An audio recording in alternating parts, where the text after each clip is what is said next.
1절 상반절을 보십시오. 그날이라고 그랬죠. 그날 예수께서. 그날은 어떤 날입니까? 갈릴리의 어느 봄날이라는 뜻입니다. 본문 1절과 2절이 묘사하고 있는 2000년 전 어느 봄날, 갈릴리 호숫가의 전경을 한번 보십시오. 한 폭의 수채화 같이 아름답고 생생합니다. 딱 이때쯤 된 것 같습니다. 처음에는 주님이 호숫가에서, 그러니까 호수를 등지고 그냥 뭇에서 말씀을 하셨는데, 나중에는 사람들이 많이 몰려와서 호숫가에 정박해 놓은 작은 배에 올라가셔서 배를 이렇게 강단 삼아 말씀을 전하셨습니다. 오늘 화두는 농사 짓는 얘기, 씨 뿌리는 얘기입니다. 왜 씨 뿌리는 얘기를 하셨을까요? 계절적으로 씨 뿌리는 그 봄이기 때문이기도 했지만, 주님의 그 화술로 미루어 볼 때, 당시 주님의 말씀을 듣고 있던 청중들 뒤쪽으로 펼쳐진 밭에서는 아마 농부들이 씨를 뿌리고 있었던 것 같습니다. 주님은 언제나 그렇게 현장감이 넘치는 말씀을 전하셨습니다. 예를 들어서 때마침 공중에 새가 날아갑니다. 날아가는 새를 보라. 심지도 않고 거두지도 않고 창고에 모아들이지도 아니하되 너희 천부께서 기르시나니 너희는 저 새보다 귀하지 아니하냐. 미물의 새도 하나님이 저렇게 잘 먹이시고 기르시는데 하물며 너희 일까 보냐.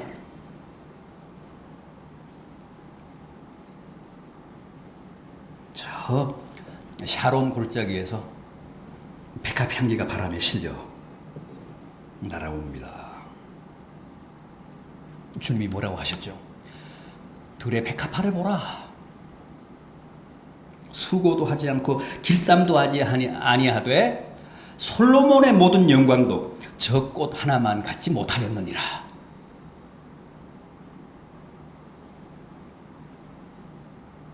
포도가 익어가는 계절에는 포도원을 바라보시면서 나는 포도나무요 너희는 가지니 저가 내 안에 내가 저 안에 있으면 그 사람은 과실을 많이 맺나니 나를 떠나서는 너희가 아무것도 할 수 없다 그러셨습니다. 주님은 언제나 이렇게 구체적이고도 입체적으로 아주 현장감이 넘치는 말씀을 증거하셨습니다. 그래서 오늘 본문 9절처럼 들을 귀가 있는 사람들은 다 쉽게 이해하고 공감할 수 있는 그런 말씀을 증거하셨습니다. 오늘 이 말씀도 그렇지 않습니까? 지금 뭇에 서서 주님의 말씀을 듣는 사람들은 조각배 위에 서 계신 주님을 바라보고 또 주님 등 뒤로 펼쳐진 갈릴리 호수를 바라보고 있지만, 주님은 군중들과 그들 뒤에 펼쳐진 밭에서 지금 한창 씨를 뿌리고 있는 농부들을 바라보시면서 어느 봄날 한 농부가 밭에 나가서 씨를 뿌렸다 그러십니다.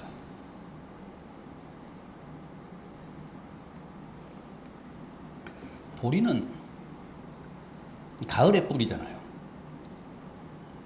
우리와 팔레스틴은 좀 시차가 나겠습니다만 어쨌든 10월 하순에서 11월 초순께 보리씨를 파종을 합니다. 그러니까 여기서 씨를 뿌렸다는 것은 틀림없이 밀을 뿌렸을 겁니다. 밀은 3월 중하순에 뿌립니다. 지금이 밀을 파종하는 시기입니다. 원래 갈릴리는 곡창지대입니다. 그러나 다른 지역에 비해서 땅이 좀 넓고 좋다는 뜻이지, 팔레스틴은 전반적으로 땅이 좋지 않습니다. 젖과 꿀이 흐르는 가나안이라는 말은 그건 옛날 얘기입니다. 주님 시대는 전혀 그렇지가 않았습니다. 거칠고 메마르고 돌투성이, 거기다가 그 엉겅퀴 같은 가시나무도 많은 아주 척박한 땅이었습니다. 그래서 농부가 밭에 씨를 뿌려도 그게 반드시 다 옥토에 떨어진다는 보장이 없었습니다. 어떤 씨는 길가에 떨어지고, 어떤 씨는 돌밭에 떨어지고, 어떤 씨는 무슨 가시떨기에 떨어지고, 또 그 중에 어떤 씨들은 좋은 땅, 옥토에 떨어져서 주님 말씀대로 100배, 60배 혹은 30배 결실을 맺었습니다. 그런데 실제 갈릴리 지방의 미리 이삭은 그 나달이 최저 35개에서 최고 100개까지 열린다고 합니다. 그러니까 주님이 여기서 말씀하신 100배, 60배, 30배라는 게 근거가 있습니다. 그런데 오늘 이 비유에 대한 주님 자신의 해석을 한번 보십시오. 이 13장 19절 이하에 나옵니다. 오늘 본문은 주님이 말씀하신 비유고, 주님이 말씀하신 이 비유에 대한 해석이 이 13장 19절 이하에 나오는데, 우선 씨앗은 뭡니까? 씨앗을 뭐라고 하셨습니까? 천국 말씀, 복음이라고 하십니다. 또 주님이 말씀하신 다양한 토양들, 즉 밭은 뭐라고 하셨죠? 사람의 마음이라고 하셨습니다. 19절을 보면 그 마음에 뿌려진 것을 그랬습니다. 그러니까 여기 나오는 네 종류의 밭은 다 말씀을 받는 네 종류의 마음의 토양, 사람들의 네 종류의 심령 상태를 가리킵니다.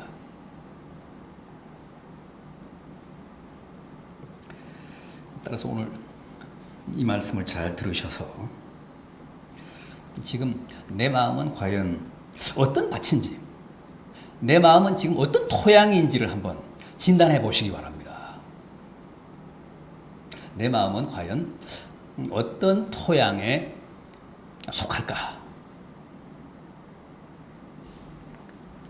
그 점을 한번 확인해 보시기 바랍니다. 첫 번째 토양은 어떤 겁니까? 길가입니다. 35절, 3절 이하, 오늘 제가 소개해드린 3절 이하를 한번 보십시오. 3절 하반절 이하. 씨를 뿌리는 자가 뿌리로 나가서 뿌릴새, 더러는 길가에 떨어짐에 새들이 와서 먹어버렸고. 여기서 말씀하는 길가라는 말은 밭과 밭 사이에 난 농로 혹은 밭둑을 말합니다. 농부가 씨앗을 한 움큼 쥐고 이렇게 막 흩뿌립니다. 그러다가 보면 당연히 농로나 밭둑에도 그 씨앗이 떨어지게 됩니다. 그런데 그런 곳은 사람들이 많이 밟고 다닌 아주 그 단단한 땅이기 때문에, 굳을 대로 굳어 있는 땅이기 때문에 씨앗이 떨어져 봐야 흙에 묻히지를 않습니다. 그냥 길 위에 노출됩니다. 자, 떨어진 씨가 흙에 묻히지 못하고 그냥 길 위에 노출이 되어 있으면 어떻게 된다고요? 당장에 새들이 와서 먹어버린다고 합니다.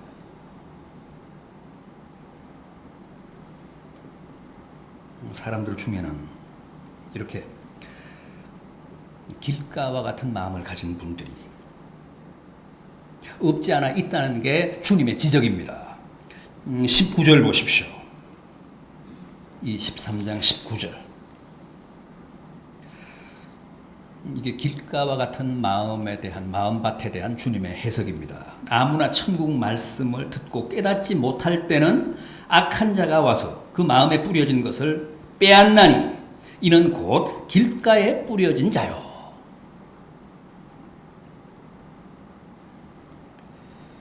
길가와 같은 마음을 가진 사람은 마음이 굳을 대로 굳어 있어서 아무리 뿌려봐야 씨가 안 먹힙니다. 이런 사람은 말씀을 아무리 들어도 말씀이 그 사람의 마음밭에 뿌리를 내리지 못합니다. 마음 문이 너무 굳게 닫혀 있어서 말씀이 수용이 안 됩니다. 말씀을 들으면 누구나 아멘하고 그 말씀을 접수해야 되는데 이 길가와 같은 마음밭을 가진 사람은 마음문이 굳게 닫혀 있고 그 마음밭이 단단하게 굳어 있어서 아무리 말씀을 뿌리고 들어도 아무런 감동도 없고 깨달음도 없습니다.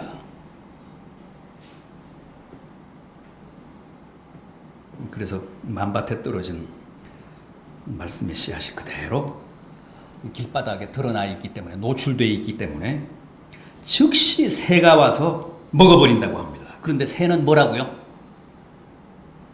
주님이 새를 뭐라고 하셨습니까? 19절을 보면 악한 자라고 했습니다. 그리고 마가복음 4장 15절에서 이 말씀을 보면 이 악한 자를 사탄이라고 했습니다.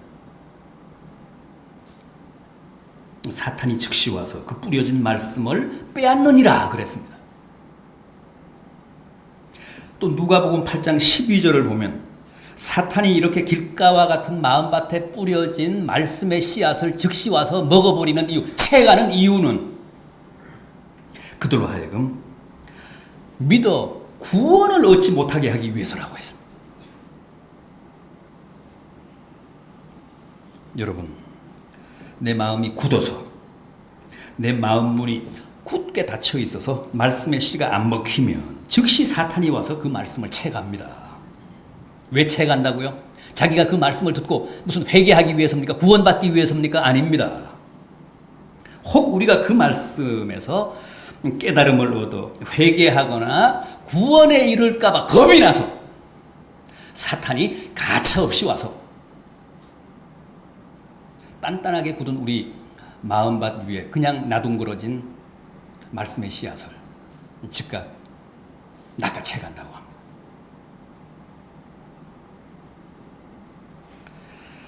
다음 두 번째 토양은요. 두 번째 토양은 뭡니까? 돌밭입니다. 본문 5절 이하를 보십시오. 더러는 흙이 얕은 돌밭에 떨어짐에 흙이 깊지 아니하므로 곧 싹이 나오나 해가 돋은 후에 타서 뿌리가 없으므로 말랐고. 돌짝밭에는 농사가 안 됩니다. 흙이 얕고 돌이 많기 때문에 작물이 뿌리를 내리지 못해서 그렇습니다. 겨우 우만 틔웁니다.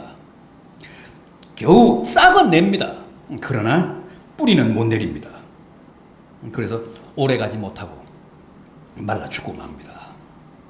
이것에 대한 주님의 해석을 보십시오. 20절 이하입니다. 23장 20절 이하.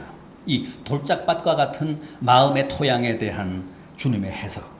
돌밭에 뿌려졌다는 것은 말씀을 듣고 즉시 기쁨으로 받되 그 속에 뿌리가 없어 잠시 견디다가 말씀으로 말미암아 환난이나 박해가 일어날 때에는 곧 넘어지는 자요. 이게 돌짝밭과 같은 마음의 토양을 가진 사람입니다. 밭은 밭인데 흙이 깊지 못한 돌짝밭. 이런 사람은 말씀의 씨가 떨어지면 일단 아멘하며 접수는 합니다. 받기는 합니다. 말씀의 은혜를 느끼며 기뻐하기도 한다고 합니다. 그러나 거기까지입니다. 돌아서면 식어버리고 또 조금만 시련이 오고 아픔이 와도 당장 시험에 들어 엎어지고 자빠집니다. 이런 사람들도 참 많잖아요. 말씀은 잘 받습니다. 그런데 뿌리를 못 내립니다. 말씀을 받는 순간에는 감격이 있습니다. 기쁨이 있습니다. 아멘도 합니다.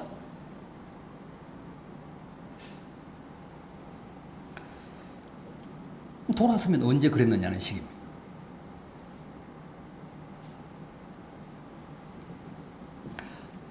이런 신앙을 냄비신앙이라고 하죠. 냄비신앙. 금방 뜨거워졌다가 금방 싸늘해지는 신앙. 말씀을 받는 순간에는 방방 뜨고 눈물도 흘리고 헌신도 다짐하는데, 그러나 작은 어려움만 닥쳐도 당장에 원망하고 낙심하며 교회도 안 나오고 주일도 안 지킵니다. 나름대로 상처받고 시험에 들었다는 거죠. 마음의 토양이 돌짝밭과 같아서 그렇습니다. 말씀이 뿌리를 내리지 못해서 그렇습니다.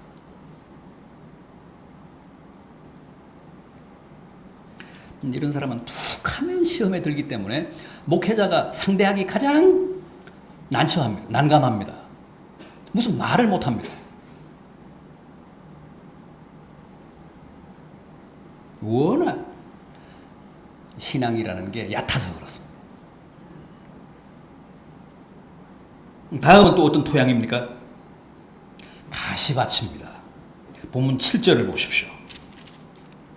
더러는 가시떨기 위에 떨어짐에 가시가 자라서 기운을 막았고, 이 말씀에 대한 주님의 해설도 보십시오. 22절입니다.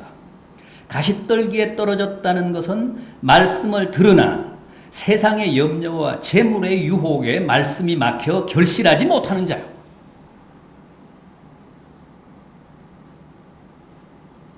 마음이 가시밭과 같은 사람은 신앙생활을 하면서도 말씀이나 믿음이나 교회보다는 항상 세상적인 욕망과 물질에 대한 욕심이, 애착이 훨씬 더 강합니다.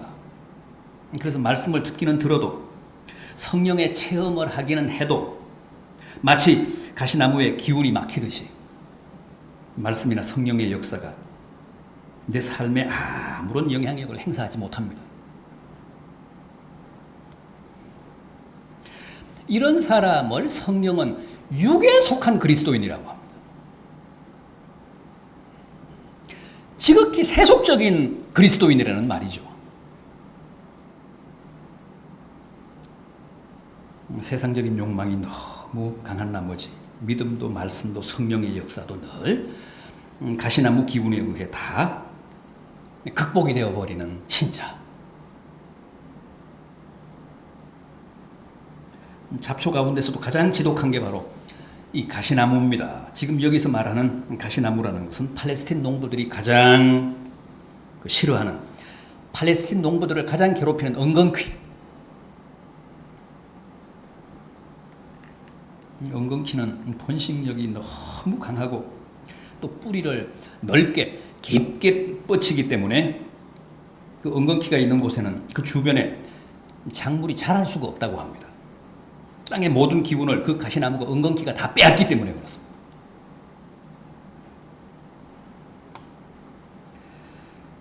이런 마음밭을 가진 사람은 말씀을 들으면서도 머리로는 항상 딴 생각을 합니다.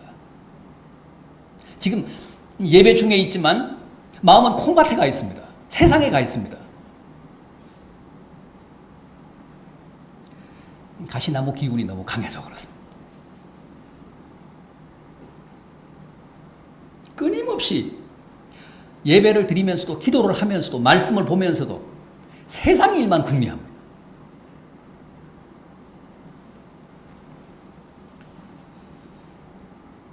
따라서 이런 사람 역시도 백날 가봐야 믿음이 자라거나 열매를 맺을 수 없다고 합니다.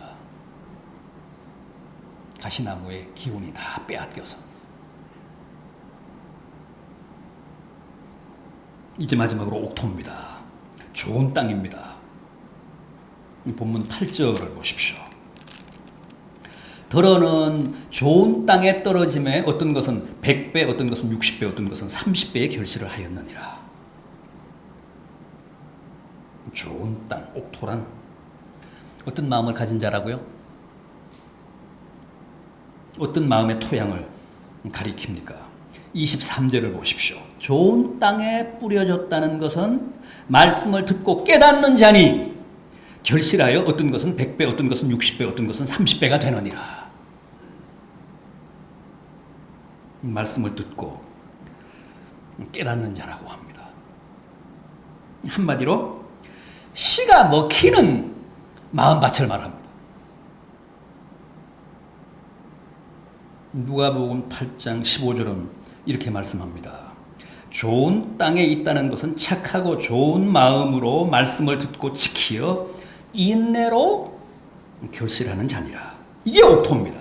착한 마음, 부드러운 마음, 열린 마음, 사모하는 마음, 순종하는 마음으로 말씀의 씨를 받아서 그 말씀의 의미를 깊이 깨닫고 결단하고 실천해서 마침내는 100배, 60배, 30배 열매를 맺는 사람. 이런 사람이 바로 옥토와 같은 마음밭을 가진 사람이라는 거죠.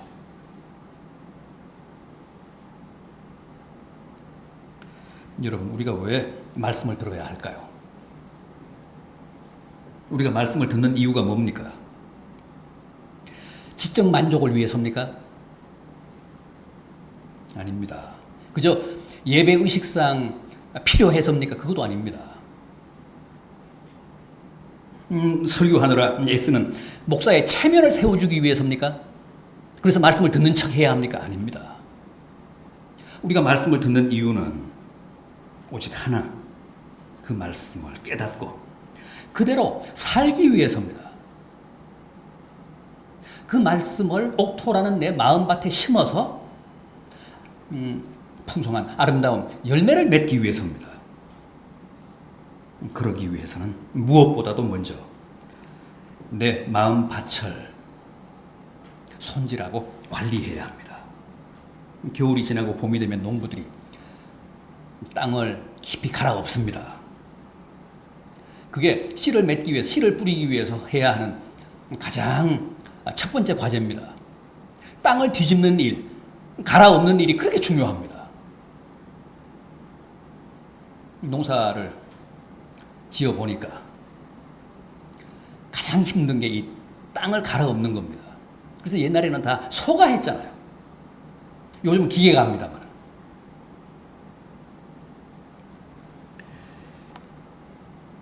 우리 교회에 바친 웰빙촌도 남선교회 회원들이 2주 전에 올라가서 다 갈아엎었습니다. 잘 갈아엎었습니다. 이제 거기에 감자도 심고 완두콩도 심고 상추며 쑥갓이며 봄 채소도 심으려고 합니다. 아무튼 뭘 뿌리려면, 심으려면 제일 먼저 해야 하는 일이 땅을 깊이 갈아엎는 일입니다. 그래서 땅을 부드럽게 하고 거름을 뿌려서 옥토를 만들어야 합니다. 그래야 열매를 기대할 수 있습니다. 올해도 열매를 수확할 수 있습니다. 그래서 호세아 선지자는 너희 묵은 땅을 기경하라. 묵은 땅을 갈아엎으라. 예레미야 선지자도 마음밭을 갈아엎으라고 촉구했습니다.